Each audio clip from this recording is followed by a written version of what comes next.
Marshall, I am so grateful to have you on the pod today. When I think about impact, I immediately thought about you. I think you were the first person I reached out to. And I'm in the lucky position of seeing you work as a poet, a speaker, and a communications coach.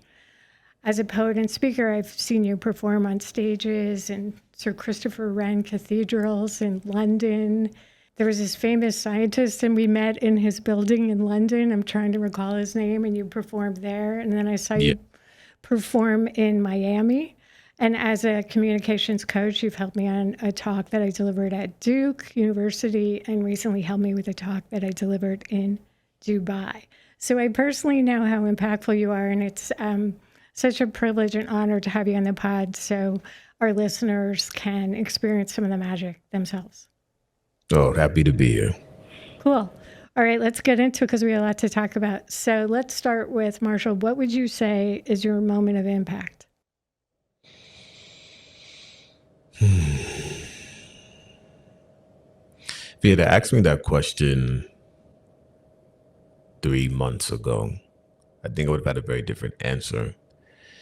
But very recently, I was on a firewalk, and one of the things that we do during these firewalks is we have something called a hard break and a soft break.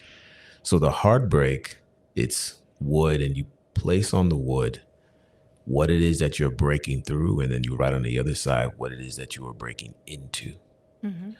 And you do the same thing for the soft break. So for the hard break, it has this very kind of like, you do the karate chop kind of thing, and you break through it. The soft break is different. The soft break, you're not barging through the moment.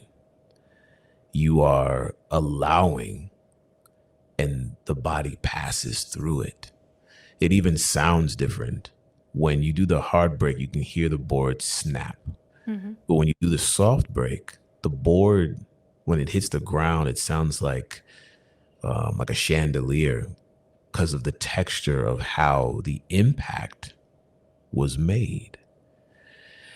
And I remember as I looked at the things that I was moving into, a permissionless life, um, this idea of the necessity of both capacities.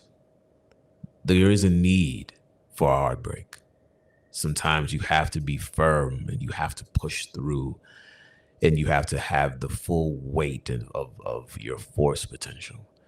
And then there's times when you need the soft break, where you are allowing the elements and the forces that are around you, particularly gravity, to move you through the moment. And when I think about it just being a very direct correlation to how impact is felt, that there is the blunt force of impact. And then there's this softness, this idea that Bruce Lee said about being water. Mm-hmm. And, water can flow or it can crash. And it brought me to this place where I recognized for myself what I have decided to move toward in life, what I am teaching myself, and then by teaching myself, I'm teaching other people. And this idea of gentle strength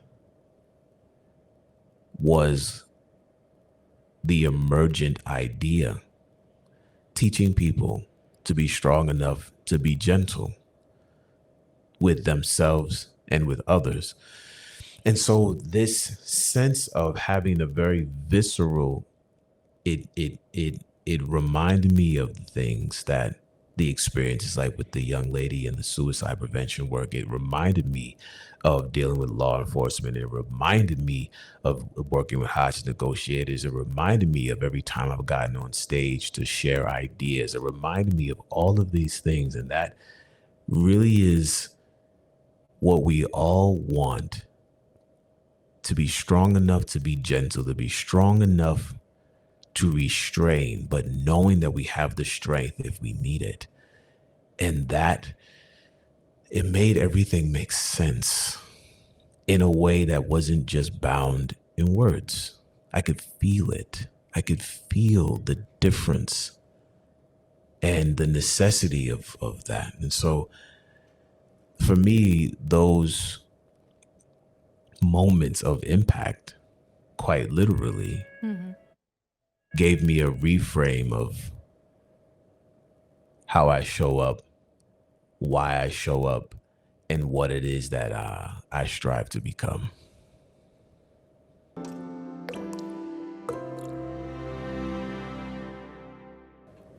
That's really profound. It resonates with me a lot,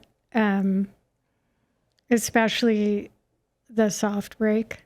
When you talk about the chandelier, like to me, the soft break that's when we feel it at the molecular level. We're at one with the impact. The hard break is the seismic, where we're forcing something out. And the soft break it's really more of an internal transformation, an internal revolution. We're rippling through all the cells. So yeah, that really speaks to me. And I love how you position that we're multimodal beings, right? We want to be operating from a position of decisiveness and strength when needed. We want to have firm boundaries when of use. But we also want to be courageous enough that we don't have to prove anything. We can just share this space and just be humans. So I'm really drawn to how you use the word allow. In fact, I watched one of your videos from a new extension of your business called Get Gentle Strength. And it's about bringing the movement coaching into your coaching work. And you were coaching these two really accomplished, strong men, probably bodybuilders. And you kept talking about, let's allow the movement. The shoulder wants to do this. Talk to me a little bit about how you use allow when you refer to impact, movement, strength. So there's this, we have a focus on moving like a thing. And so we move the hand or we move the body. And if we look at certain movements from the outside, it looks like it's just the hand that's moving. And the best way to look at this is like a grandfather clock, which you have a remnant behind, right? So tick, tick, tick, tick, tick, tick, tick, right? The second hands, minute hands. But the mechanisms inside behind those hands moving, there's a bunch of them, little gears, and they're all moving together. Some of those movements are much more obvious than others, i.e. the time of day. But if you were to touch the smallest gear in the back of that clock, the whole clock stops. And this is what's happening when the hands, our own hands, are moving, when our feet are moving. There are other mechanisms that are other gears that are part of this motion. And so a lot of traditional fitness equipment really supports sort of the lever, up, down. But when you look at something like Tai Chi, for example, the flowing movement is like as the hand is going over here, the hips are twisting, the legs are moving. And there's this sense of feeling that. And it's very slow, very, so there's a elegance to it. Or you look at dancers, or you look at any of these things, watch Cirque du Soleil, for example, that is strength in motion. That's what makes it beautiful. We have this need when we are in our own state of motion to recognize, we say things like, oh, I feel stuck as a term. And I always found that fascinating when the terms that were relative to physical movement that we use to describe abstract ideas, like feeling like where we are in life. It's like, oh, I'm not where I want to be. And you think about that, well, is it geographically? Is that, do you wish to be in another longitude, latitude location, or what does that mean? But this sense of knowing that the body is full of many flowing rivers. You have the flow of breath, the flow of blood, lymphatics, this the spinal fluid. There's a sense of all of these rivers that are consistently flowing through our bodies. And at any given point, when those rivers are clogged, stopped, or whatever, that's the beginning of some sort of disorder or disease. Yeah. And so this feeling that if we have the blood pumping and the breath going and the food digesting and the lymphatic stuff, which the lymphatic stuff is interesting because it only moves when we move. There is one system that does not move unless we are moving. And that's one of the systems that cleans the body. So we have to allow the waste management of the body, which is actual motion, to take place, not just for an aesthetic and not just for the vanity metric, but because it is a part of being alive, and then in turn, it gives us, if we wish, when we move ourselves, then in turn we can move others. And so it all dovetails back into the overall communication. Yeah. I love how you walked us through how all the systems come together in an integrated way to allow this movement. And I remember years ago following Chris Carr, who's a survivor of cancer and became a wellness warrior. And one of the things she told us all to do is jump on a rebounder, because you need that motion of jumping. And now for people who have joint problems, there's a lot of really cool, I don't know how to pronounce it perfectly, but Qigong movements where you're just elevating up and down. And it's from these ancient practices where you're unlocking the chi, you're unlocking the meridians, and you're allowing this movement through the body. But I'm really fascinated about the fire walk and the idea of also unlocking wisdom. And it sounds like you were in a communal setting. And were people sharing, or was it more of like a private event? Were people sharing, like, this is what I'm trying to break through and this is what I experienced? Like, what did people say about allowing and unlocking through those hard and soft movements? So when we're running these, we have people share with each other. Hey, find a partner and share, what it is that you're breaking through and breaking into. Mm-hmm. And, so there is this opportunity to connect with another person. And by the time we get to the board breaking, there's been, movements and things like that to kind of get people relaxed and comfortable with each other. And then, then there's the doing it, right? You have this very visceral experience of, you can say what you want to do, Mm-hmm. but then it's time to do it. And there's this immediacy, right? Of, all right, you want to break through this. Well, here's the first step. And bringing these very physical, visceral forces to that moment, which is a lot of the work that you're doing, right? Like the moment of impact, Mm-hmm. the moment that there was contact with the surface, whether it's a limiting belief or the sharing of your greater vision with the world, but you came in contact. Mm-hmm. And what's the state of mind, state of body at that point of contact, that once you moved through that surface that you made impact with, the thing that emerges on the other side is this other version, this other thing, this otherness. And so, people share, and by the time they do that and really have the moment of the breakthrough, then we move on to the next phase of like what we're doing, whether it's breath work and all of that stuff to prepare ultimately for walking over fire. Yeah, I love how you use this physical gesture of breaking the board to create a before and after. Because I think in my own life, I will turn things over in my mind. I'll resist and resist.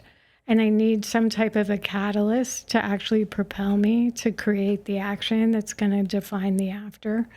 And I see with a lot of my clients that the mind is so agile at coming up with excuses. Oh, maybe I need more education.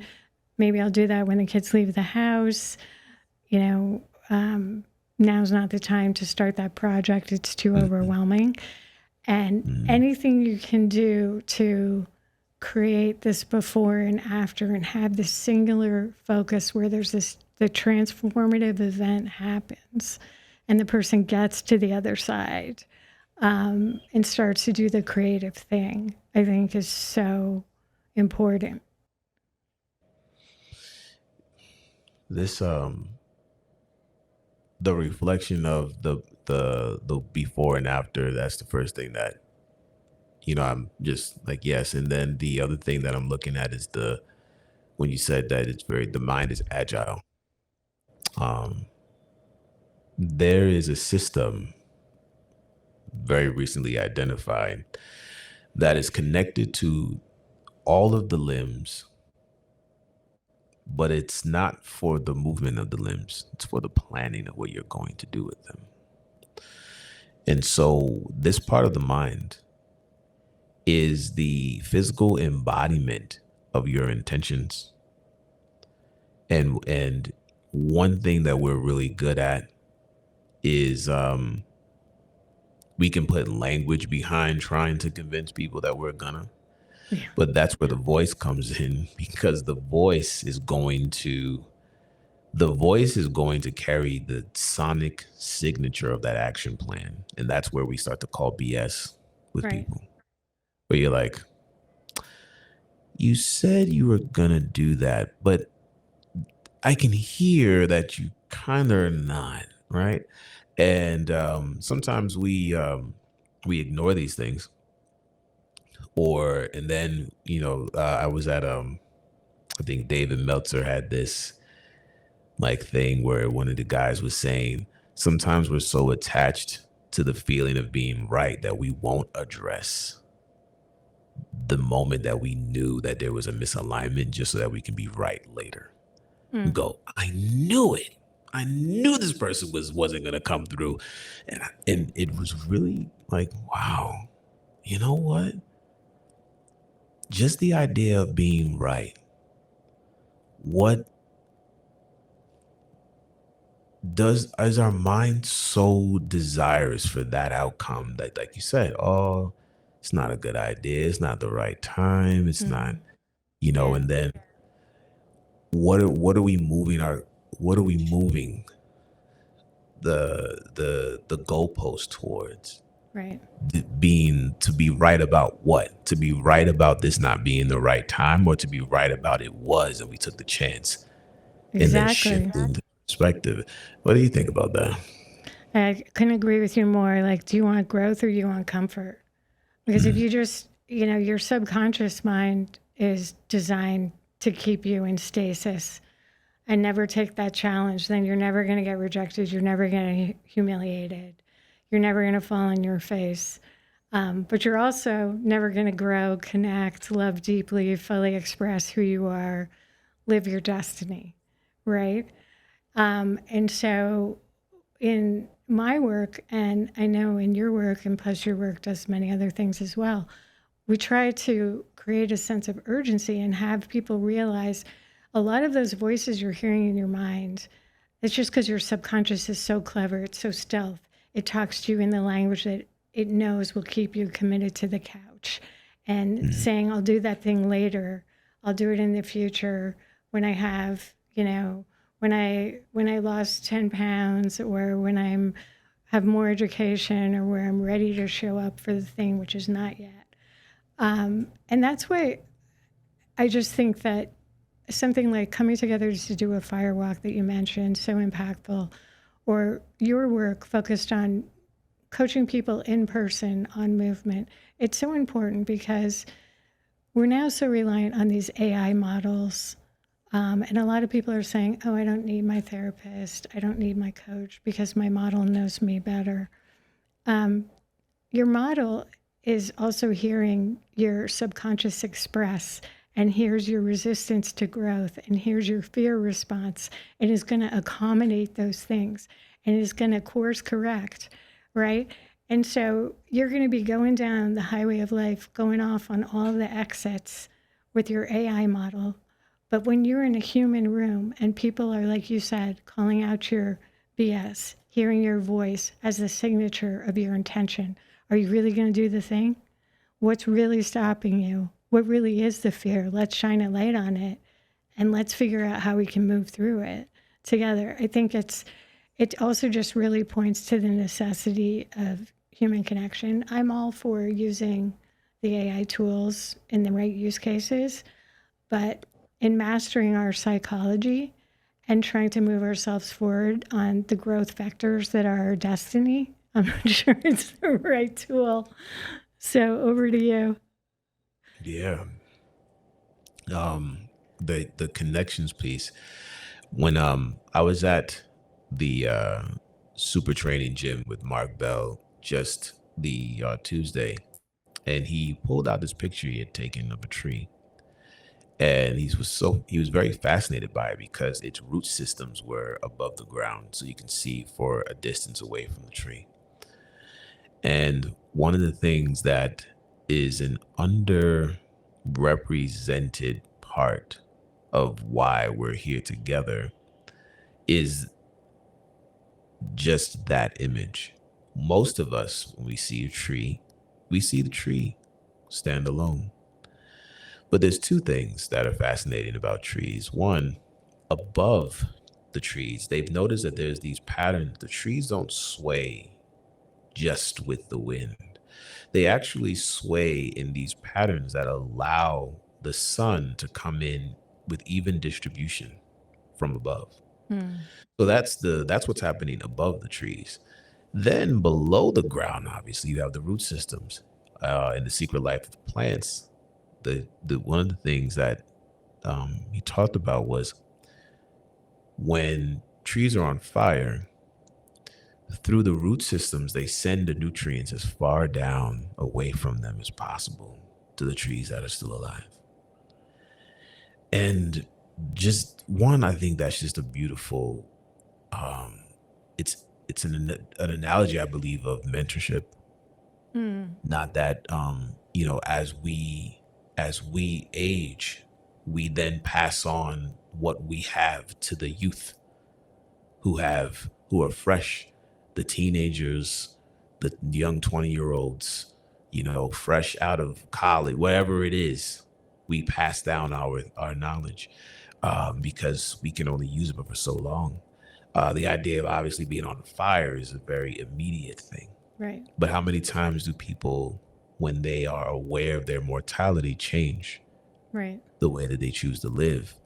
We give more of ourselves. We leave nothing on the table. And so there's just something robust about the sense of connection.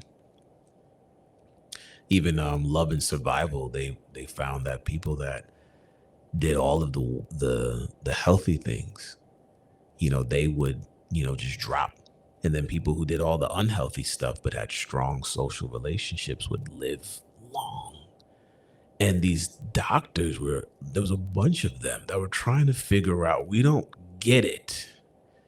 But the main through line was the power of our relationships. And so our coaches, our friends, our family, all of these circles, these 360s that we have around us are just as much a part of our growth and our sustenance. Instead of the single tree, we are this concert, a forest, really. And so, yeah, the AI model is definitely a supplement.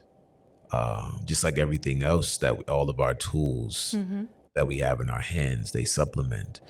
Um, but you can get on the phone, but there's something about getting on here, and then there's something about meeting in person that changes that proximity effect. So I think that the AI tools will just make certain things, or make all things that grow faster. It's just what you plant.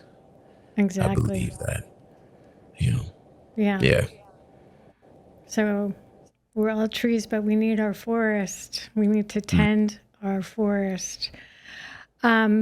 Gentle strength. So gentle strength is a new part of your offering. You have an integrated offering where you teach us how to communicate and how to command influence and how to show up authentically. And you focus on the integration of our minds, our mindset, and our body and our intentions. And now you're bringing in movement. Talk to us a little bit about what you're seeing in your work, what excites you. One of the things that I believed, or what I was bringing to, all of my clients, was this maturation of ideas based on my own personal practices. I'm a martial artist and I move a lot. And I find that in the martial arts, there is this oneness that's required that you seek. And that oneness then allows you to control, to restrain what it is that you've learned, and or bring forward something. Because there's two kinds of people that will show up in any, you know, sport really, but the the very assertive, hyper reactive person that is like willing to be aggressive, and then they go into this system and then they calm that down. And then you have the person who is reluctant to move for whatever reason, and then they are brought forward to step into something. And for the most part, I think that with clients, I find one or the other, and the solutions are different. Yeah. But the idea of movement and the control of movement being a part of the expression was the thing that, I'm working with my clients, I'm bringing these ideas, but I'm leaving out a very important part of my own practice, which was inclusive of movement and how we move. And so um, bringing that forward from a fitness perspective, and taking fitness out of this I look good in the mirror, which is not a bad reason. Um, Yeah. it's also, I look good as a mirror.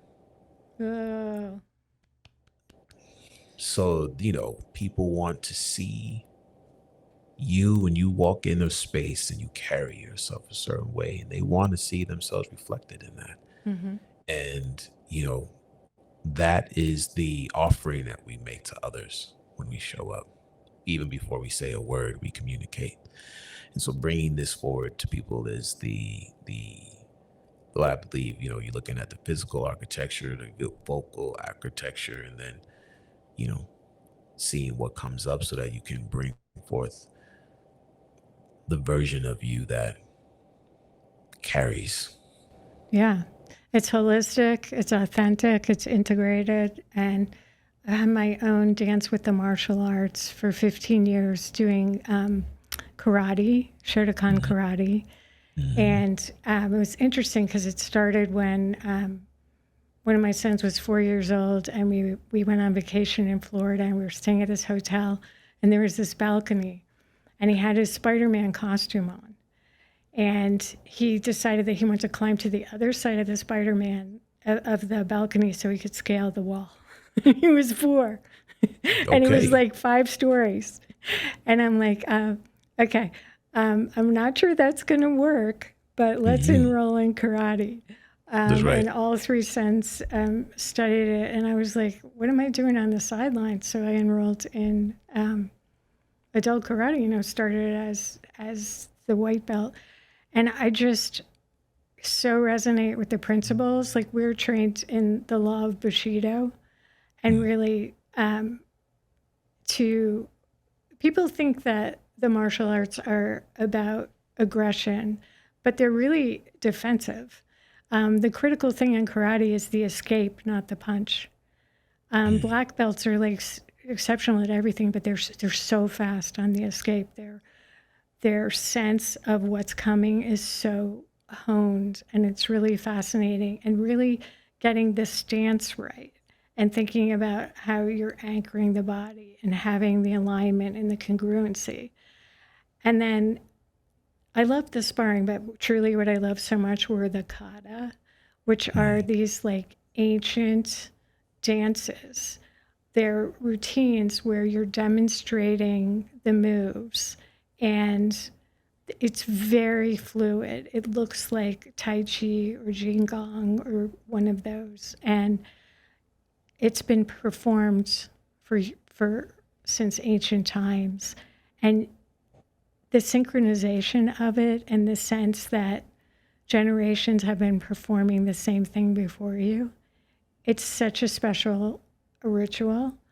So when I was watching those videos this week of you advising those clients on movement through gentle stroke, and you were using, talk to me a little bit about the movement, because it was very fluid. I mean, it looked like martial arts. So yeah, one of the things that that stood out, I personally use a couple of three tools. Um, there's a long bar. It's no heavier than 8 pounds. I don't lift anything heavier than 10 pounds. Mm-hmm. Um, the um, the rope for rope flow, and then there's sort of like a mace bar. So it's at the most I have is 10 pounds. It's about this long, maybe like a foot long, and so it's 5 to 10 pounds, but the weight distribution is a little different than like a dumbbell. And so using the implements allow the stabilizer muscles, which are the muscles that keep us together. Uh, those muscles are not only, they're in the muscular system for movement, but there's a strong connection between those muscles and our emotional system. And so, you're moving the tool and widening your map of what's possible with the body, with control. What happens, our bodies are very intelligent in the sense that if you don't trust yourself in that direction, the body's not going to give you that. It's not going to allow you. And so, it's like people aren't necessarily stiff because they're stiff. What's stiff or narrow is their mind map, their trust map of their body. And so the body goes, we don't go over there. That's uncharted territory. And so using the tool to very slowly introduce trust in all of these areas around the body gives your mind a wider map of where you can move and where you can go. And you start to think about the imagination, you start to think about the creativity, and we're like, wow, really what astounds us is the beauty of a mind whose view of the world is so expansive. Like, how do you see all of this? And so the tool, because you can do the same work empty hand, which very much looks like Tai Chi, Yeah. right? If you take the tool, put it down, it's Tai Chi movement, Tai Chi esque, just respecting the body's natural rotations and things like that. And so the tool being light, but being heavy depending on where you're moving, it just opens up that sense of trust. Yeah. And when you trust yourself, it's a lot easier for others to then trust you. You ever see somebody when they doubt themselves, when you're like, oh, should we go there? And you're like, whoa, I don't really know. What is that? And so that physical integrity in the body translates to how we show up. Yeah, it's exactly another dimension to what you're talking about with the allowing, right? Allowing your personality to come through, what you want to communicate to come through, and the openness, the orientation, when you talk about creating the safety for the mind about where to move, the openness, the authenticity.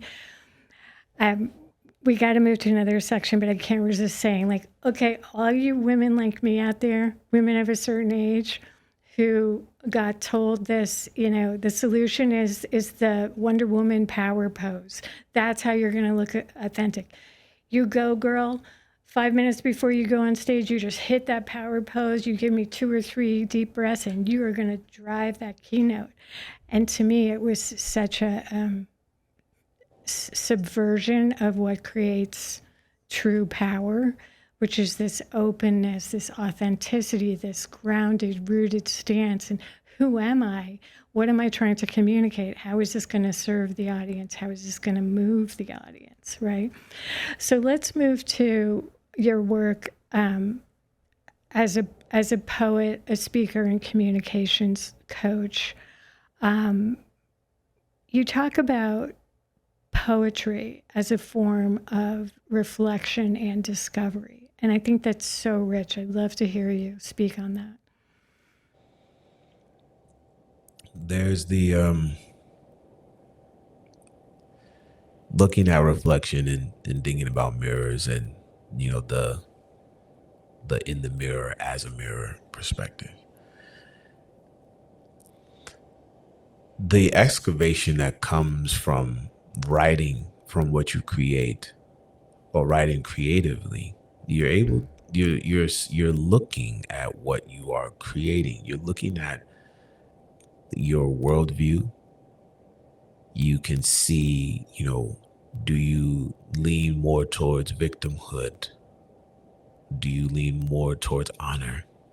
Do you lean more towards a sense of pride in who and what you are, what you do?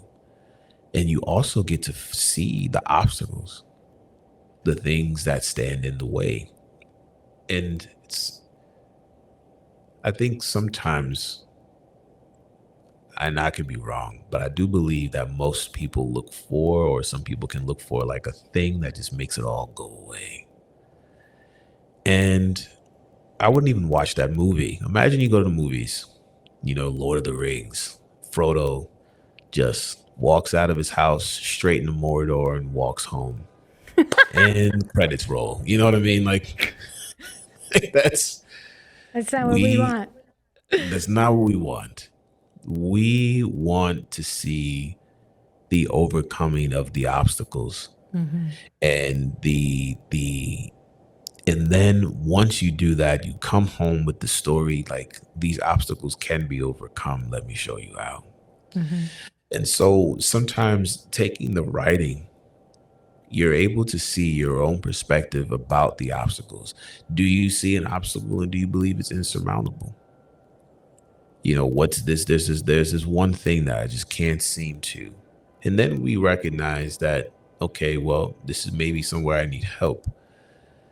Because we are not meant, Frodo didn't do it by himself. I think that's the other thing. I mean, Right. Yeah, it's like, oh, Lord of the Rings, Frodo. Like, there were a few other people there. He had Sam. Gandalf, Legolas, Yep. all these people along the way. Which is also an interesting thing about the journey itself. The hero's journey is we do focus on the idea of the hero. Then there's the mentor. But there's also the magnetism of someone on their way somewhere, that other people are like, I want to help you get there, and I'm coming. So the writing, you start to unravel what you need mentorship for, what's in the way, what's on the way, the things that keep coming back up, like the cycles that you repeat, the spirals that you are in. And so I invite journaling and prompting, and this is usually after the movement, immediately after. Mm-hmm. I found personally, like even with the rope, there's been times where I've been doing the rope and was moved to tears Yeah. as I'm moving. Like there's no, I'm not talking to anybody. I'm not, but there was something about moving in a particular direction that was exposed to me and moved me to tears. I'm like, what am I crying about? But it let me know that sometimes we can hide from ourselves so well. And so when we are in these moments of movement and we're moved while we're moving, capturing that, what's going on, whether by free writing or by prompt. And so the artfulness starts to emerge. A lot of the samurai, I mean, they wrote haiku, as a point of reflecting on what they saw, just staring at the river, looking out at the trees. They capture the glimpses of beauty. I don't think it's any different than pulling out your phone and taking a photo. We see something that's beautiful, we want to capture it. Mm-hmm. Writing is an embodied form of that. Yeah. It's the same thing. I'm just taking a picture. This is where I'm at. I take a picture. Yeah. And, so you start to look at your journals as these photos, the pictures were the 1,000 words. So here's the 1,000 words of this picture that was in my mind at this time. And, when you want to see something different, you start taking different pictures and you start looking for people to help you do that. Mm-hmm. Yeah, you've helped me with my own writing, and you've also worked with a really diverse set of people, from FBI hostage negotiator Chris Voss to the ATF, San Francisco Police Department, tons of youth organizations. Check out the website. There's a lot there. So you've had your poems flown to space by NASA with the music of Pharrell and some poems from the estate of Maya Angelou. So very, very, very accomplished. But what's amazing is a lot of times artists that are like Six Sigma of the bell curve, such outliers, so outstanding as you are as a poet, it doesn't necessarily translate into the teaching or in unlocking in the client. So what I really want to highlight from my own personal experience of whenever I have the privilege to collaborate with you is that you bring us home to ourselves. You really unlock what we're trying to say, and you reunite us with our own keywords and really provide the space, the structure, and the advisory counseling to achieve that. So it's really amazing. I want to make sure we get to tone. I'm looking at the mirror image. Sorry. I want to make sure we get to tone before we have to part. So this is your book. I love the format of it. It's the kind of book with wisdom nuggets that you can come back to again and again. And the meaning that you will derive from them will change based on your season of life. So it's a good one to keep around on the nightstand. Talk to me about tone, about effective presence. How do you define these? Why are these important? So it is for, how do you say it? It's like four corners of what I would call in density and intensity.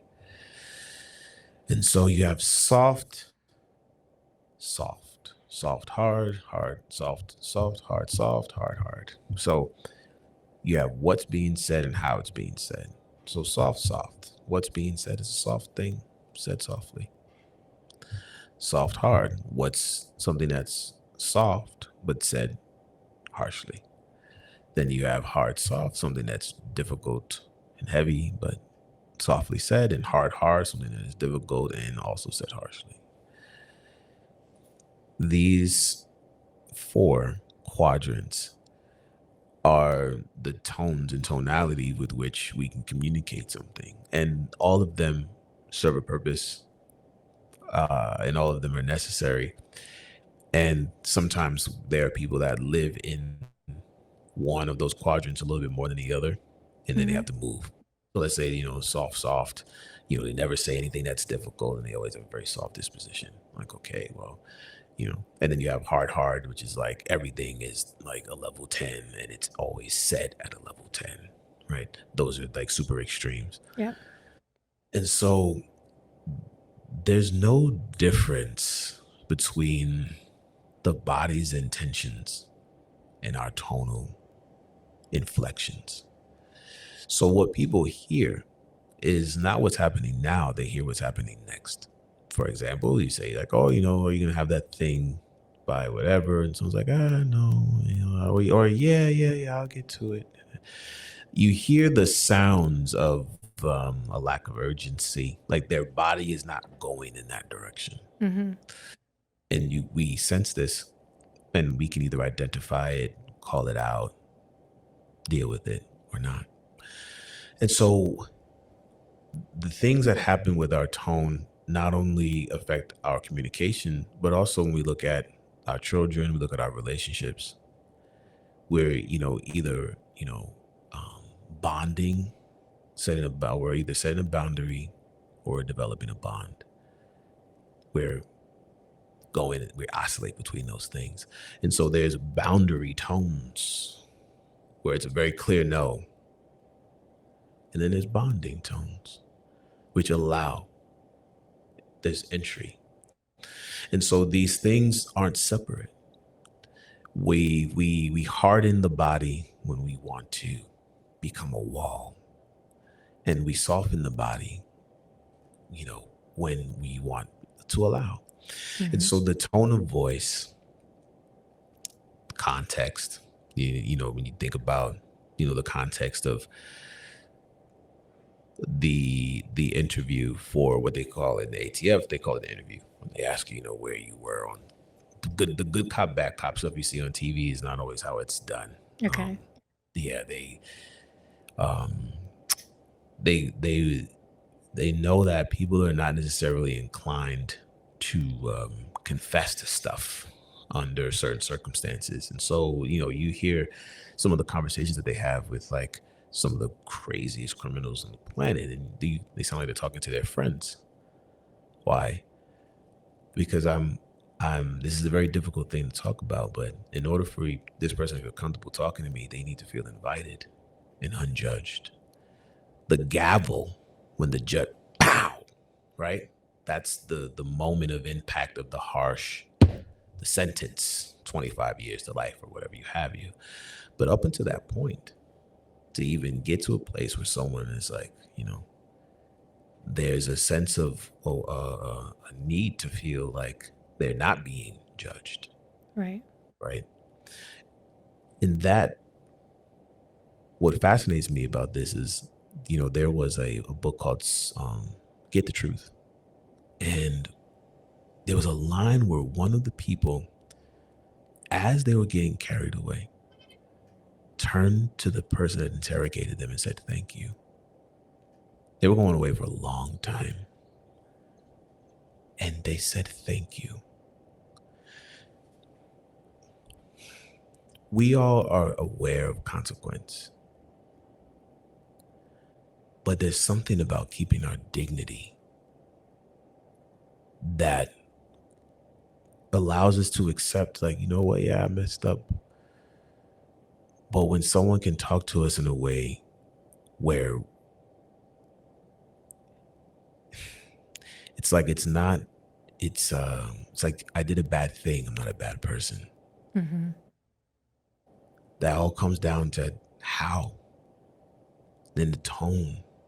I'm not here attacking you. We use language like that. I feel attacked. How does that happen? Well, there's a sense of tonality that puts an edge to your words that makes them sharper. And so that's how sarcasm works. It's like I can say something, but if I have a bladed edge to it, it's like, what did you mean by that? Versus, you say something and it might be the most heaviest thing in the world, but we talk about it gently. It's not too different from the tools that I choose to use. I have the rope and I have the mace. The mace is a very hard object, very heavy. But every time somebody picks it up, they're like, oh man, I'm like, yeah, it's pretty clear. But if I hand it to somebody, it's not the same. And the rope is very soft, it's a thing. But if I swing it hard, right, that's a different energy.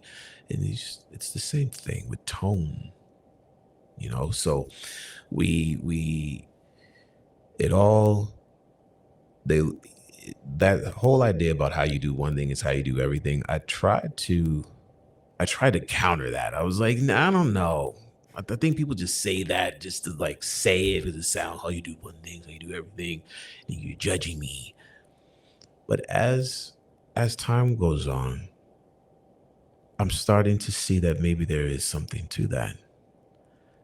But the thing is that if how you do one thing is how you do everything,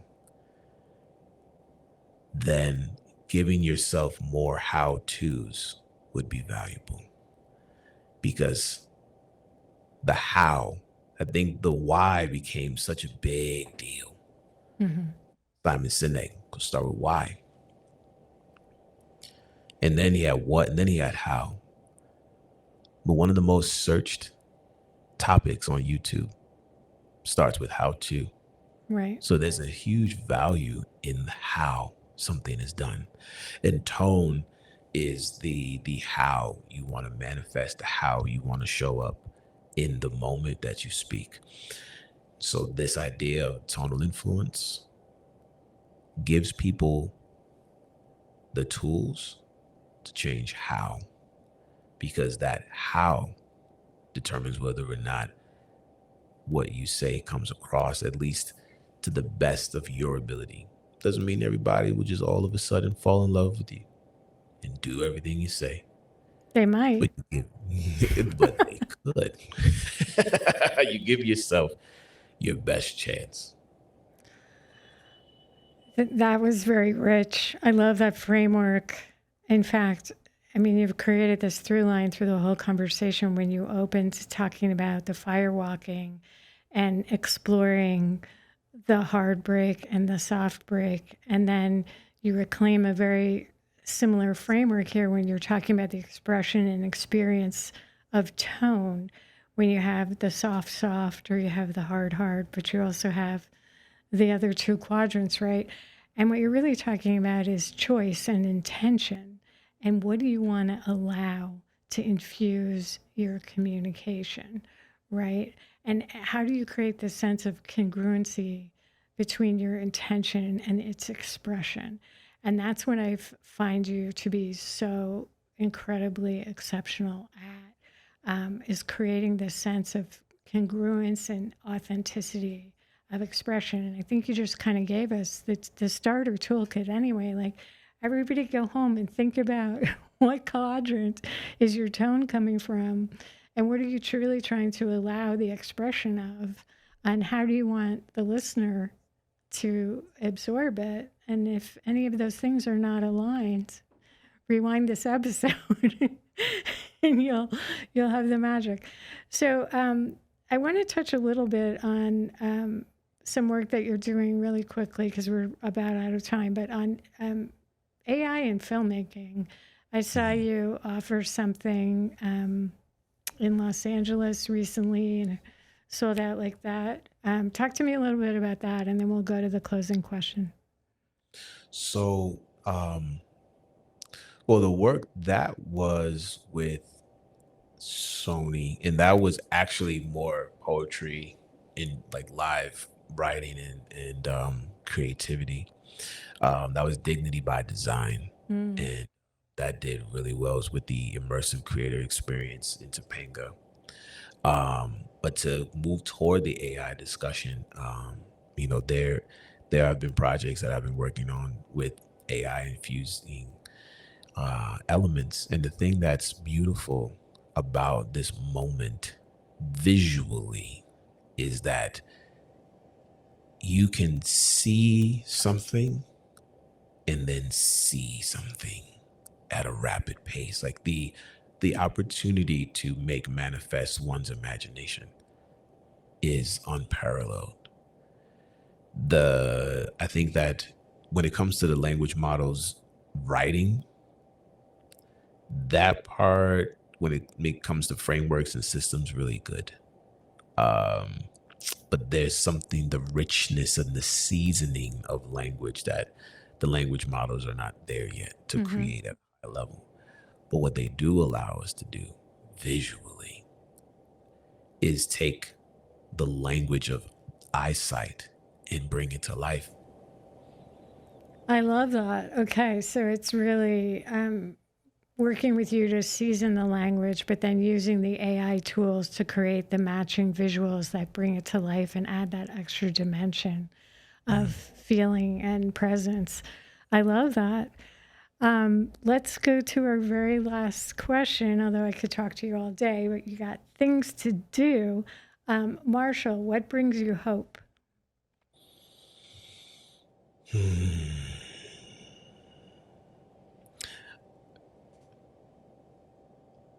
Ray Kurzweil talks about the singularity. And I think to some degree, I can see where people can be afraid of an idea like that. Like we're going to, the singular, like we're all going to. But it reminds me of the trees and the root systems. Mm-hmm. The earth is run on a singularity. The bees make honey, they chase nectar and pollinate the planet. That's just one example of an entire organism, each playing its part, but in recognition of its greater cohesion. I think that the challenges that emerge in the world and the simultaneous worldwide distribution of these challenges and or searches for solutions are bringing forward this human singular organismic relationship where we can't deny it anymore. We could try, with the lines between cities, states, municipalities, etc., etc. But they are there sort of based on the agreements of the imagination. But the truth is, we are one. And as wild as the world is, I think that Ray Kurzweil predicting this idea, though it seems very mechanical and technical, I think that on a deep cellular organismic level, it's unraveling the truth of us. And as we continue to explore what that means, I continue to play my part. Wow, that's really very poetic and very beautiful. And it's so important to hear right now because I think a lot of people are hurting right now, and there's a loneliness epidemic, and social media sometimes is designed to amplify perceived differences. But the truth is, we're all one, and we need each other, and we want to be connected, and we all derive the most joy from uplifting others. And what I really admire about your work is, you're so famous. You're in, Ray Romano's film. You're on television with Mario Lopez. You're performing on stages all over the world, but whenever you show up for a coaching session, you're just completely focused on how do I uplift the person in front of me. So thank you so much for your really meaningful, impactful work. And thank you for sharing in this conversation today, Marshall.